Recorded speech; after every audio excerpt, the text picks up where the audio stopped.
This is Rob Tebbutt for Boxing Social in association with Betfred. Delighted, as always, to be joined by the Haymaker, David Haye. Slightly less glamorous surroundings. They usually are catching up with you in Vegas or LA, but we're here in lovely Vauxhall. How are you, David? I'm not bad. We're at the Park Plaza Hotel in Vauxhall. We got the House of behind. You don't see this, guys, but behind it we got the House of Parliament, Big Ben, covered in scaffolding. But it's a beautiful view. It's London at its finest. So, yeah, not quite LA or Vegas, but it'll do. What have you been up to? Last time I saw you was Fury Wallin Fight Week in Las Vegas. What have you been doing since then?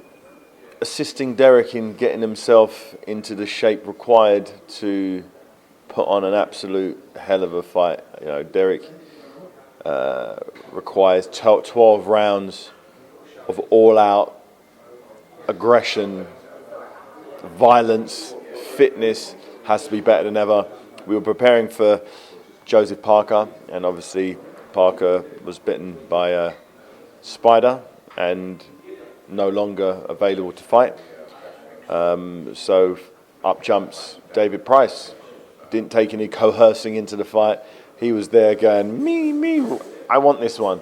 And for me, when you get a fighter who's already in preparation for a fight, who's very happy to jump in, you know, at what would be considered short notice. I think he had like 4 weeks at the time, but he was already in training. He believes he can win. Confidence is sky high after the Dave Allen victory. So I think we've got ourselves a mini domestic clash, a clash that's going to get everybody very, very excited, sitting on the edge of their seats. I can see, you know, knockdowns. I can see drama. I can see legs buckling. I can see, you know, you can make an argument for why both fighter wins this fight. You know, Derek has shown in the last year that he's willing to become a professional boxer. There's a lot of professional boxers out there, professional boxing, who don't live like a professional athlete.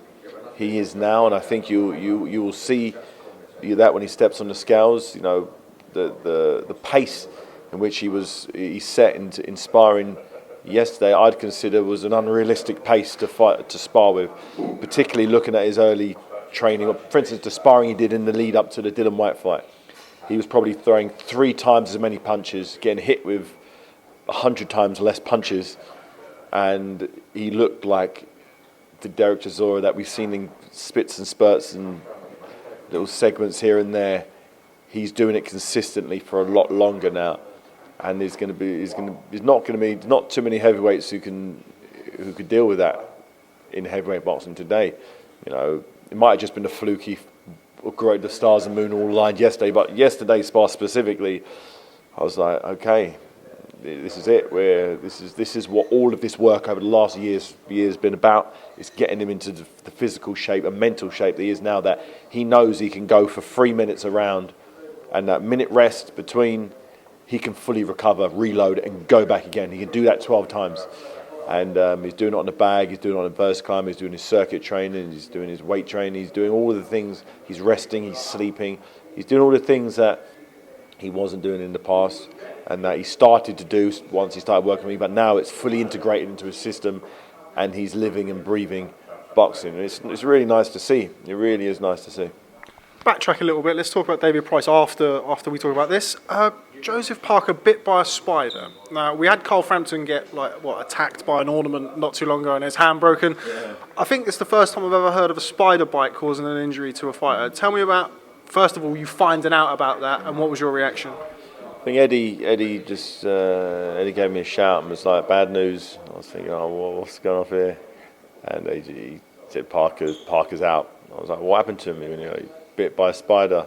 I was thinking, is this a wind-up? Is he going to say, is this some sort of Peter Parker joke where he turns into Spider-Man or something? No, it wasn't. He generally just got bit by a spider, and I was like, okay. Frustrating, particularly as Derek was working so hard in the gym. I was thinking, I hope we don't get some tricky little guy who doesn't really come to win or tries to nick it on point. I was like, it was a bit of a stressful time for everybody, but fortunately, once David Price and his team realised that Derek needed an opponent, they wanted it, and they wanted the opportunity, and they've got it. And nothing better when you get 2 fighters who've known each other for years. They know how good the other is. I believe Dave won't know how good Derek is if he goes by his sparring sessions he had in the past, this is a different human being altogether. He's not that guy anymore. The head movement, it's different now. The intensity is completely different, and I think Price is going to be very surprised at the relentlessness of Chisora. As I don't think he's going to like the pace that's set. He's going to want to slow it down with his jab. Obviously, that's boxing 101. If someone's coming at you, hit him, hurt him with a jab, and keep him at bay. If they do get into range, hit him hard or hold him. Simple. That's what I'd advise Dave to do if I was in his corner. As I'm sure what his corner is going to suggest. But I think Derek's going to have an answer for that, and the answer is going to be very, very fun to watch, and it's going to be explosive. But you can never write a heavyweight off who punches as hard as David Price. Absolute mammoth puncher. Catch the bit. Absolute mammoth puncher. And I've sparred with him before. He's hit me with some big shots in the past in sparring over the many, probably hundreds of rounds I've sparred with him. You know, since he was an amateur all the way up till he was sort of British champion level, he's always had that big hit, big long levers. You know, he doesn't have big hands, but I think that kind of works in his favour. He can get his hand into little gaps, and he can sort of squeeze. If you hold your hands up, you can squeeze it right through the middle, and that's one of his strengths. So Derek's head's going to be moving pretty rapidly, as he knows. Derek knows he can't be just eating jabs. In the past, he's tried to walk through people's jabs, and he's been able to do that because he's pretty tough. But against someone that big, that heavy-handed, you're going to get your face caved in, like Dave Allen did. You know, he tried to just walk through his punches, and he came pretty unstuck pretty quick. There was a lot of rumours swirling around a potential replacement, Michael Hunter, Alexander Povetkin. There was a lot of names kind of bandied about. How did you end up with David Price? I think it was the fight that was the most attractive in all elements in terms of marketability. You know, he's known. He's a known quantity. Everybody likes him. I don't know anyone who says, I don't like David Price. He's a nice guy. He always gives the best of himself. He's been very unlucky. The losses that he has had, that he got stick for, later transpires that the guy who beat him was on steroids. So it wasn't really a loss. You know, I made the example earlier. It's like you go into the Olympics and getting a silver medal at the Olympics, but the gold medalist fails for steroid test. You didn't get upgraded to the gold medalist. You won there. It doesn't work like that in boxing. You get knocked out in a fight. That fight again becomes banned because he's taking steroids. It's known that he was a steroid cheat, but sometimes they don't even change the result to a no contest, let alone have you winning it. So he's still got all the negative publicity, all the negative press, all of the naysayers saying, you're finished, you got knocked out. It's not fair for boxers, and he's definitely been on the receiving end way too many times of that unjust, unfair part of boxing that somehow we need to address. You know, if a fighter fails a test, he shouldn't be allowed to continue holding a victory. Even a no contest seems a bit unfair for the person who's been knocked out and hurt. Yeah, and of course you don't get over the psychological scars. That something like that happens. Not only psychological scars, the financial. You lose a fight by knockout, your cash value significantly diminishes. Whether the fighter then is found guilty or not guilty, you've been knocked out. It's a bit sad. It's a sad part of boxing, and it's just unfortunate for David that he's been on the receiving end of that like 2 or 3 times or something ridiculous. It's really sad, but no, he feels he's got himself into good shape now. So he's coming to do a number on Derek. Derek's come to do a number on Dave. So I think the boxing fans are in for an absolute treat. Do you think this is a more dangerous fight for Derek than Joseph Parker? Early, for sure. I think David Price in the first 3 or 4 rounds is significantly more dangerous punch for punch than Parker is. Parker's not a big star. He doesn't try and chin you in the first round. He tries to ease into it. He lets his jab go. He wants to get his range, get his distance, get his flow going. David Price just needs to hit you with that jab, and he's trying to drill you early because he's in fear of running out of energy, running out of steam in the later rounds. So if there's an opportunity for him to get you out early, he wants to touch you with that jab, and he wants to ram it home, that big right hand or that big right. I've been on the receiving end of that right uppercut of his. I remember it was like 2004 or 5.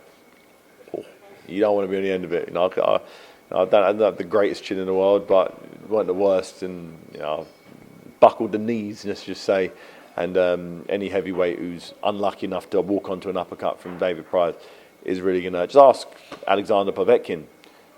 He came close to getting done there, and I think maybe he didn't respect David Price going into that fight. Looked at his record, been knocked out by Tony Thompson. How old was Tony Thompson at the time? Now I'd beat this guy.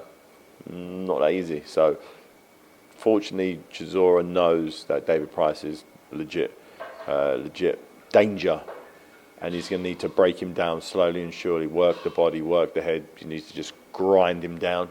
Once David Price, I believe, loses that initial first wind, he doesn't reload that well. Once he's exhausted, he doesn't sit down after a minute and then come back and then have a second wind and really step it up again. Derek can be, because Derek's normally exhausted after the first round, but he's expecting that because that's how he's been training. So the second round, he starts again and he can just keep pushing. So I think that's the difference between the two of them.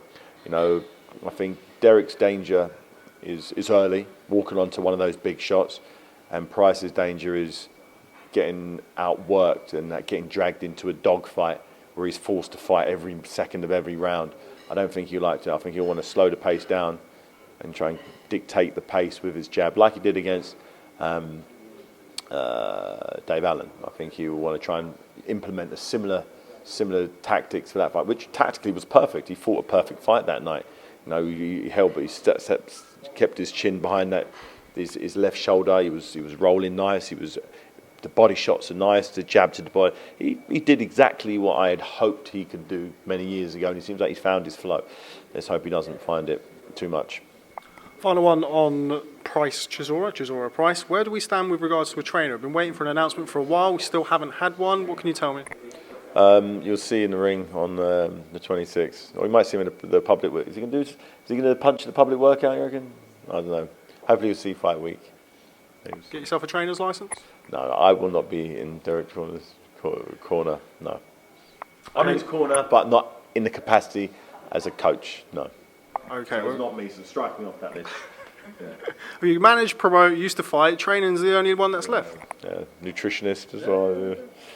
Going to try and breeze through a few quick things before we get going.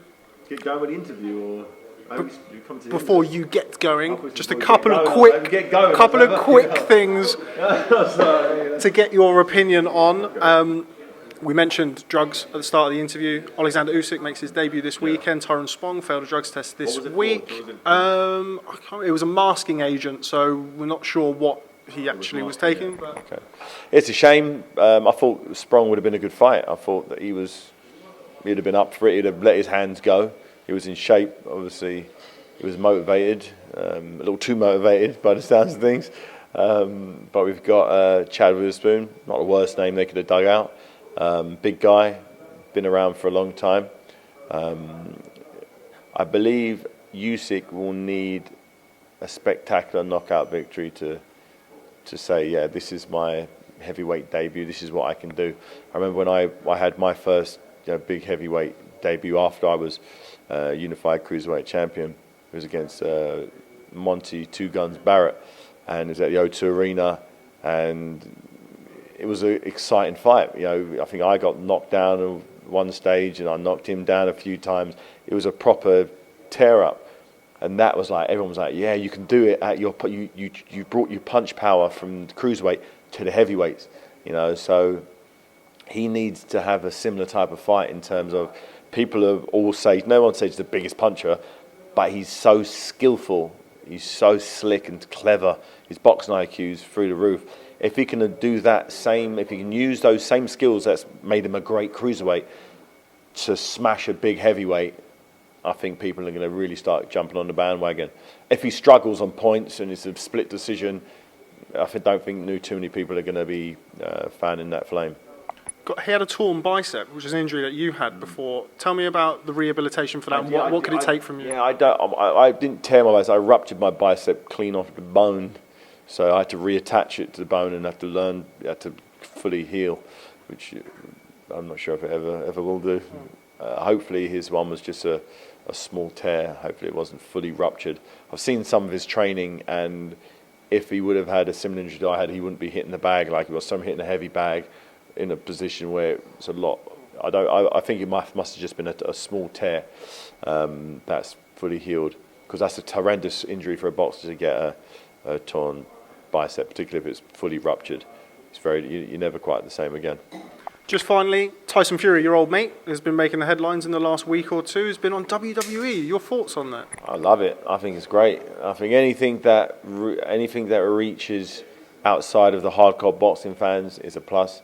I think I remember if it's good enough for Donald Trump to do it, if it's good enough for Floyd Mayweather to do it. I've seen fighters over the years. I've seen I think Ali did it as well. Yeah, Tyson did it. I think it's good. I think it's a nice thing. I like the WWE. I think it's a great entertainment. I've been to see the shows a few times. It's great. It's a fun night out to be there live. I took Cassius to watch it, and he loved it. He thought it was great. And I think it's good that Tyson Fury is reaching outside of the boxing fans to a completely different demographic, and he fit right in. I saw a little clip of it on YouTube, and he's WWE type of fighter. He's that type of guy. He looks like one of those guys who's got a beard and the hair. Yeah, I thought it was good. I thought it was nice. He fit in, and maybe once he retires from boxing, he could do that full time.